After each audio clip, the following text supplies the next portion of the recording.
Hello students, मैं Kamini Raria, assistant professor, government law college Ajmer से। आज फिर मैं आपको एलएलबी फर्स्ट ईयर के paper number 10 alternative dispute to solution यानी वैकल्पिक विवाद निपटारा विधि के बारे में आपको बताऊंगी। इस पेपर में हम लीगल सर्विसेज अथॉरिटी एक्ट, विधिक सेवा प्राधिकरण अधिनियम 1987 हम पढ़ रहे हैं, जिसमें हमने पिछली क्लासेस में अब तक इस अधिनियम में लीगल सर्विसेज, विधिक सहायता क्या है, इस अधिनियम के अंतर्गत किस किस चीज़ों को किसे विधिक सहायता कहा गया है, ये कौन किसको प्रोवाइड कराएगा, निःशुल्क विधिक सहायता किस प्रकार से दी जाएगी, किनको दी जाएगी, निःशुल्क विधिक सहायता को प्राप्त करने के हकदार व्यक्ति कौन कौन से होंगे और किस प्रकार से दी जाएगी, किन धाराओं में दी जाएगी, किस प्रकार की दी जाएगी, वो हमने देखा। फिर हमने इस एक्ट में नेशनल लीगल सर्विसेज अथॉरिटी, राष्ट्रीय विधिक सेवा प्राधिकरण जो बना हुआ है वो किस तरह बना हुआ है, किस तरह काम करता है, उसका गठन किस प्रकार से हुआ, वो कार्य कैसे करता है, वो हमने देखा। फिर हमने स्टेट लीगल सर्विसेज अथॉरिटी के बारे में देखा कि राज्य स्तर पर लीगल सर्विसेज अथॉरिटी, राज्य विधिक सेवा प्राधिकरण बनाए गए हैं। तो राज्य स्तर पर किस प्रकार से बनाए गए हैं, उसमें सदस्य कौन कौन से हैं, उसका गठन किस प्रकार से हुआ है और वो किस प्रकार से काम करते हैं, वो हमने देखा। आज की क्लास में हम इसको आगे बढ़ाते हुए डिस्ट्रिक्ट लीगल सर्विसेज अथॉरिटी की बात करेंगे, जिला विधिक सेवा प्राधिकरण की, कि ये जिला विधिक सेवा प्राधिकरण क्या है और विधिक सेवा प्राधिकरण अधिनियम के में किस प्रकार से इसको बनाया गया, इसका गठन क्या है, उस बारे में हम देखेंगे। तो सबसे पहले हम देखते हैं इसका organisation of district legal services authority, जिला विधिक सेवा प्राधिकरण का गठन।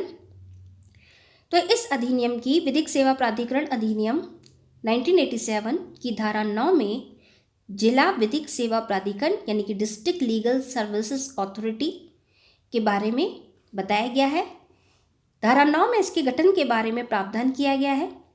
यह धारा 9 के अनुसार प्रत्येक जिला विधिक सेवा प्राधिकरण में जिला न्यायाधीश अध्यक्ष होगा। तो इसका ऑर्गेनाइजेशन यानी कि गठन किस प्रकार से होगा, तो जिला विधिक सेवा प्राधिकरण में जो अध्यक्ष होगा वो डिस्ट्रिक्ट जज होगा। जैसे कि हमने पिछली क्लासेस में देखा था, नेशनल लीगल सर्विसेज अथॉरिटी में सुप्रीम कोर्ट का न्यायाधीश होता है, राज्य विधिक सेवा प्राधिकरण में हाई कोर्ट का न्यायाधीश होता है, वैसे ही जिला विधिक सेवा प्राधिकरण में जिले का न्यायाधीश होता है और वो वहाँ का अध्यक्ष होगा।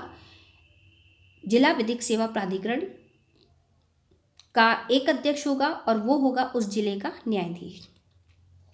इस अध्यक्ष के अतिरिक्त उतनी संख्या में अन्य सदस्य होंगे जितनी राज्य सरकार द्वारा सुनिश्चित की जाए।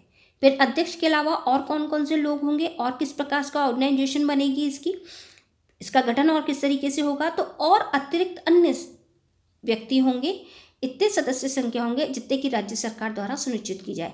यानी कि यहाँ पे स्टेट गवर्नमेंट ये सुनिश्चित करेगी कि डिस्ट्रिक्ट लीगल सर्विसेज अथॉरिटी में कितने मेंबर्स होने चाहिए।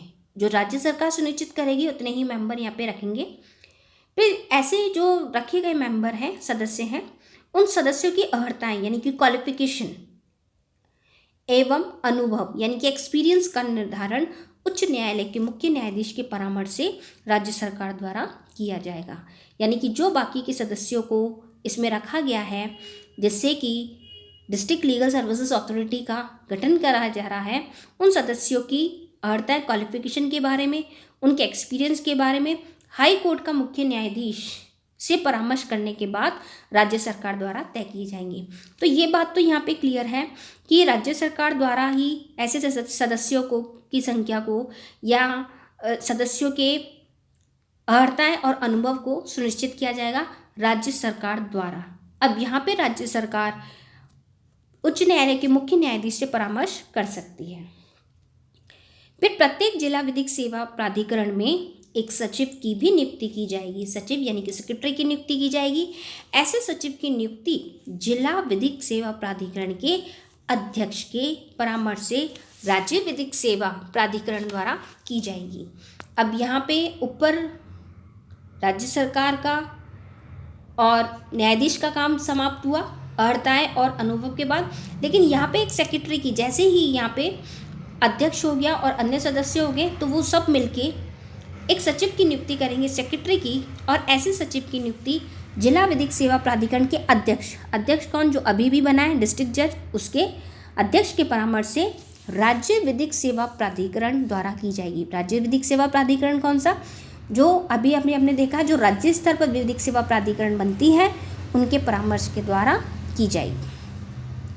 परंतु सचिव के पद पर वही व्यक्ति नियुक्त किया जा सकेगा जो जिला मुख्यालय पर सिविल न्यायाधीश या अधीनस्थ न्यायाधीश के अन्यून्य पद यानी कि नॉट लोअर इन रैंक पर पदस्थापित होगा। अब यहाँ पे सेक्रेटरी की भी बात अलग से बता दी गई है कि सचिव के पद के लिए हाँ नियुक्ति की जा रही है, इसका मतलब ये नहीं कि उसकी कोई रैंक नहीं होगी, वहाँ पे ये रैंक डिसाइड कर रहे हैं जो जिला मुख्यालय या सिविल न्यायाधीश यानी कि कोर्ट या अधीनस्थ न्यायाधीश या फिर लोअर कोर्ट के अन्य पद पर पदस्थापित हो, यानी कि किसी न किसी ऐसे पद पर वो स्थापित होना चाहिए। तो इन सब लोगों से मिलकर जिला विधिक सेवा प्राधिकरण का गठन होगा। फिर अब हम बात करते हैं इनके फंक्शंस की कि ये फंक्शंस किस प्रकार से करेंगे, कार्य किस प्रकार से करेंगे। तो functions of district legal services authority विधिक सेवा प्राधिकरण के कार्य कौन कौन से होंगे, फंक्शंस कौन कौन से होंगे। तो जब हम ये एक्ट पढ़ रहे हैं विधिक सेवा प्राधिकरण अधिनियम की धारा 10 में जिला विधिक सेवा प्राधिकरण के कार्यों पर प्रकाश डाला गया है। यहाँ धारा 10 यहाँ पे जिला विधिक सेवा प्राधिकरण के कार्यों के बारे में बता रही है और धारा 10 कहती है कि जिला विधिक सेवा प्राधिकरण के कौन कौन से कार्य होंगे। नंबर 1, राज्य प्राधिकरण द्वारा प्रत्यायोजित कार्यों का निर्वहन करना, सबसे पहला काम, क्योंकि जिले विधिक सेवा प्राधिकरण का काम है और राज्य विधिक सेवा प्राधिकरण इससे हायर है, इससे उच्च है। तो राज्य विधिक सेवा प्राधिकरण जो भी कार्य जिला विधिक सेवा प्राधिकरण को प्रत्यायोजित करेगी, प्रत्यायोजित यानी कि डेलीगेटेड, उनको जो देगी उनके कार्यों का निर्वहन करेंगे।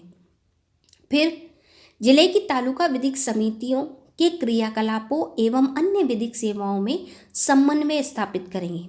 जिला विधिक सेवा प्राधिकरण का और क्या कार्य होगा, और कार्य होगा तालुका विधिक सेवा समितियाँ, तालुका यानी कि जिला विधिक सेवा प्राधिकरण से नीचे जो विधिक तालुका विधिक सेवा समितियाँ बनी हुई हैं, उनके क्रियाकलाप, उनकी जो एक्टिविटीज़ हैं उन पर नज़र रखेंगे एवं अन्य विधिक सेवाओं में समन्वय स्थापित करेंगे। समन्वय यानी कि कोऑर्डिनेशन रखेंगे, कहाँ कहाँ पर कौन कौन सी विधिक सेवाएं होनी हैं, कहाँ कहाँ पर कैंप लगाने हैं, कहाँ पर किन लोगों को विधिक सेवा उपलब्ध कराने के लिए कोई अन्य कार्य करने हैं, वो सब जिला विधिक सेवा प्राधिकरण के कार्य होंगे।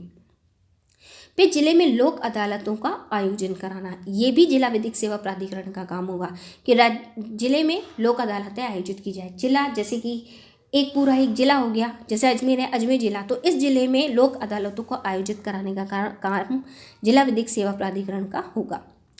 फिर राज्य प्राधिकरण द्वारा निर्धारित अन्य कार्यों का निर्वहन करना है। इसके अलावा भी अगर कोई राज्य प्राधिकरण ने, डिस्ट्रिक्ट अथॉरिटी ने किसी तरह का कोई भी काम दिया है तो उन सभी कामों का निर्वहन करना होगा, उनको पूरा करना होगा। इसी अधिनियम की धारा 11 में जिला विधिक सेवा प्राधिकरण पर यह भी कर्तव्य अधिरोपित किया गया है कि वह विधिक सेवाओं को मूर्त रूप प्रदान करने के लिए सरकारी और गैर सरकारी संस्थाएं यानी कि government and non government institution, विश्वविद्यालय, यूनिवर्सिटीज़ एवं अन्य संगठनों में समन्वय रखते हुए निर्धन यानी कि पुअर पर्सन्स, निर्धन व्यक्तियों को विधिक सहायता प्रदान करने की दिशा में कार्य करे। यहाँ पे धारा 11 और आगे बढ़कर एक काम और बता रही है कि जिला विधिक सेवा प्राधिकरण का ये भी ड्यूटी बनेगी, ये भी उनका कर्तव्य है कि वो गवर्नमेंट और नॉन गवर्नमेंट इंस्टीट्यूशन, सरकारी जितने भी गैर सरकारी और सरकारी संस्थाएं हैं उनके बीच में, यूनिवर्सिटीज़ के बीच में समन्वय स्थापित कर रहे, कोऑर्डिनेशन रखते हुए निर्धन व्यक्तियों को विधिक सहायता उपलब्ध कराएं। जो पुअर पर्सन हैं जिनको की विधिक सहायता की आवश्यकता है उनको उपलब्ध कराएं, जिससे कि वो अपने अधिकारों को जान सके और आगे जो वो कोई भी कार्य करना चाहते हैं वो कर सके। तो ये हुआ डिस्ट्रिक्ट लीगल सर्विसेज अथॉरिटी का गठन यानी कि ऑर्गेनाइजेशन एंड फंक्शंस, उसके कार्य। आगे हम एक और टॉपिक देख रहे हैं तालुका लीगल सर्विसेज कमेटी के बारे में। जिस तरीके से नेशनल राष्ट्रीय स्तर पर बनी, स्टेट राज्य स्तर पर बनी, डिस्ट्रिक्ट जो अभी अभी हमने देखा जिला स्तर पर बनी, वैसे ही तालुका स्तर पर भी कमेटी बनी हुई है, समिति बनी हुई है। यहाँ पे तालुका विधिक सेवा समितियाँ जिले के एक तालुके में विविध सेवाओं के सुचारू रूप से संचालन, लोक अदालतों के आयोजन और भी अन्य कार्यों के लिए विधिक सेवा प्राधिकरण अधिनियम की धारा 11 की उपधारा क के उपबंधों के अधीन दाखिल की जाती है। और धारा 11 में ये बात कही गई है कि तालुका विधिक सेवा समितियाँ जिले के प्रत्येक तालुके में बनेंगी। तो ये धारा क्या कहती है? धारा 11 की उपधारा क सेक्शन 11 सब क्लॉज ए ये कहता है ऐसी समितियाँ किसी तालुका मंडल अथवा तालुकों और मंडलों के समूह के लिए गठित की जाती हैं। और इनका गठन कैसे होगा? अब यहाँ पे सबसे पहले वही कॉन्स्टिट्यूशन की, ऑर्गेनाइजेशन की बात आ गई कि ये बनेंगी कैसे। तो समितियों की अधिकारिता यानी जुडिक्शन में कार्यरत एक वरिष्ठ सिविल न्यायाधीश इस समिति का पदेन सभापति होगा, यानी कि एक्स ऑफिसर चेयरमैन होगा, तथा उतनी संख्या में अन्य सदस्य समिति के अन्य सदस्य होंगे जो राज्य सरकार द्वारा तय किए जाएंगे। क्लियर इसने कह दिया है, एक वरिष्ठ सिविल न्यायाधीश सीनियर सिविल जज इस समिति का चेयरमैन होगा, पदेन सभापति होगा, और अन्य सदस्य समिति के वे होंगे जो कि स्टेट गवर्नमेंट राज्य सरकार द्वारा तय किए जाएंगे। अब यहाँ पे क्लियर हो गया है, नेशनल में सुप्रीम कोर्ट का जज, हाई कोर्ट में राज्य स्तर पर हाई कोर्ट का जज, डिस्ट्रिक्ट में जिले का जज, और तालुका में वरिष्ठ सिविल न्यायाधीश यहाँ का पदेन सभापति यदि अध्यक्ष होगा, और अन्य सदस्य वही होंगे जो राज्य सरकार द्वारा तय किए जाएंगे।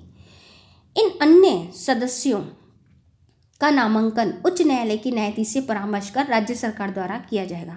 अब इनकी नॉमिनेशन भी की जाएगी, हाई कोर्ट के न्यायाधीश से परामर्श करके स्टेट गवर्नमेंट करेगी।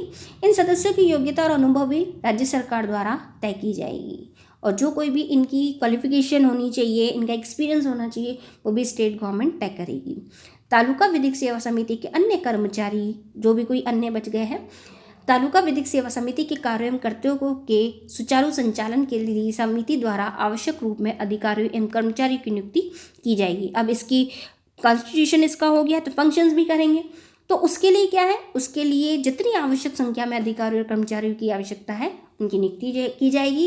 इन कर्मचारियों अधिकारियों की आवश्यक संख्या का निर्धारण हाई कोर्ट के मुख्य न्यायाधीश के परामर्श से राज्य सरकार द्वारा तय किया जाएगा। तो यहाँ पे हाई कोर्ट के परामर्श से अन्य सदस्य भी ले लिए, कर्मचारी भी ले लिए। फिर आगे इन कर्मचारियों में अधिकारियों के वेतन भत्ते या अन्य शर्तें, कंडीशन ऑफ सर्विसेज का निर्धारण उच्च न्यायालय के मुख्य न्यायाधीश के परामर्श से राज्य सरकार द्वारा तय किया जाएगा, और स्टेट गवर्नमेंट के द्वारा यहाँ पे तय कर देंगे। तालुका विधिक सेवा समिति के प्रशासनिक खर्चों की प्रतिपूर्ति जिला विधिक सेवा प्राधिकरण द्वारा जिला विधिक सहायता कोष यानी कि डिस्ट्रिक्ट लीगल एड फंड से की जाएगी। अब तालुका तो बहुत नीचे स्तर का एक होगी इकाई, तो उस इकाई के लिए कहाँ से वो खर्चों का पूर्ति करे, तो उन खर्चों की पूर्ति उससे ऊपर है जो है जिला विधिक सहायता कोष से जिला विधिक सेवा प्राधिकरण द्वारा की जाएगी। तो ये तो होगी इसकी ऑर्गेनाइजेशन। अब हम बात कर रहे हैं इसके फंक्शंस की, functions of taluka legal services की। तो विधिक सेवा प्राधिकरण अधिनियम की धारा 11 सब क्लॉज ख में तालुका विधिक सेवा समिति के कार्यों का निर्धारण करती है। और तालुका विधिक सेवा समिति के कार्य कौन से होंगे? पहला, तालुका में विधिक सेवा विषयक गतिविधियों में समन्वय स्थापित करना। सबसे पहले कोऑर्डिनेशन करेंगे कि कौन कौन से ऐसे कार्य हैं जो कि तालुका लीगल सर्विसेज कमेटी में किए जाने योग्य हैं। फिर तालुका में भी लोक अदालतों का आयोजन करना, तो ये कौन करेगा?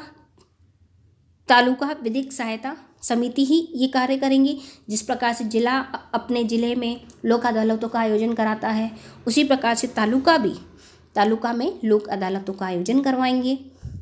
फिर वे सभी कार्य, अन्य जो कोई भी कार्य होंगे, वो सभी कार्य जो उसे समय समय पर जिला विधिक सेवा प्राधिकरण द्वारा असाइन किए जाएँ, दिए जाएँ, उनको किए जाएंगे। अब यहाँ पे तालुका से हायर कौन है? जिला विधिक सेवा प्राधिकरण है, और जिला विधिक सेवा प्राधिकरण जो कोई भी कार्य तालुका विधिक सेवा समिति को देंगी, वो तालुका विधिक सेवा समिति संपूर्ण वे कार्य जो उनको असाइन किए गए हैं जिला विधिक सेवा प्राधिकरण के द्वारा, वो वे कार्य करेंगे। तो ये सारे कार्य तालुका विधिक सेवा समिति के द्वारा किए जाएंगे। आगे हम इसको आगे बढ़ाएंगे और नेक्स्ट क्लास में नए टॉपिक के साथ फिर पढ़ेंगे। Thank you students.